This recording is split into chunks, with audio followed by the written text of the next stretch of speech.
நிறைய இன்னைக்கு பேசும்போது நிறைய பேர் நிறைய விஷயங்கள் சொன்னாங்க. பட் சொல்லும்போது சொல்லக்கூடிய விஷயங்கள் அத்தனையும் உண்மையான விஷயங்களை தான் சொல்லியிருக்காங்க. ஆனா இந்த உண்மையான விஷயங்கள் இந்த மாதிரி வெளியில வந்து இந்த மாதிரி ஸ்டேஜில் ஒரு 20 நிமிஷம் ஃபிலிமா அன்னைக்கு டைரக்டர்ஸ் எடுத்திருக்காங்க. பூலாங்குளத்துப்பட்டியில் பிறந்தாரு, படிச்சாரு, அது பண்ணாரு, இது பண்ணாரு, இப்படிலாம் வந்தார்ல.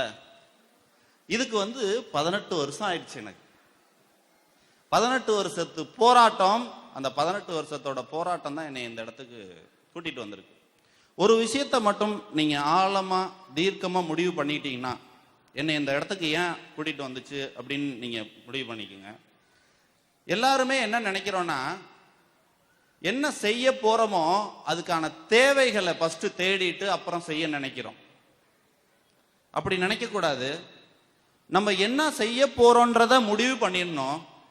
அந்த முடிவு பண்ண விஷயத்துக்கு என்ன தேவையோ,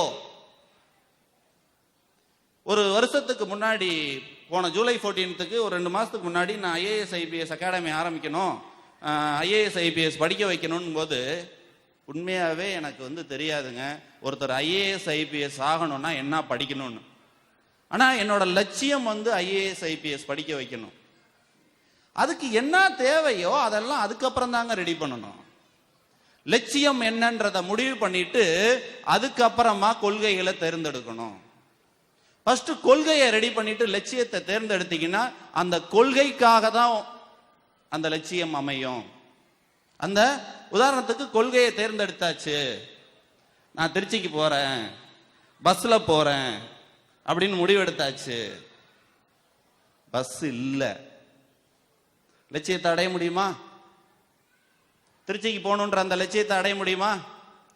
லட்சியத்தை ஃபர்ஸ்ட் திருச்சிக்கு போறேன்றதை தேர்ந்தெடுத்துட்டு எதுல போறோன்றத அப்புறம் முடிவு பண்ணிக்கலாம். பஸ் கிடைச்சா பஸ், ட்ரெயின் கிடைச்சா ட்ரெயின், காரு கிடைச்சா காரு, எதுவும் கிடைக்கலன்னா பிளைட்ல போலாம், என்னத்துல வேணாலும் போலாம், நடந்து கூட திருச்சிக்கு போலாங்க. லட்சியத்தை அடையணும்னு முடிவு பண்ணிட்டீங்கன்னா ஃபர்ஸ்ட் லட்சியத்தை தேர்ந்தெடுங்க, கொள்கையை அப்புறம் பிளான் பண்ணுங்க. நான் சொல்றது கொள்கைன்றது பிளான், வேற ஒண்ணும் கிடையாது. என்ன பண்ண போறேன்றத முடிவு பண்ணியாச்சு. 2000 குழந்தைங்களை தத்தெடுக்க போறேன்னு முடிவு பண்ணியாச்சு.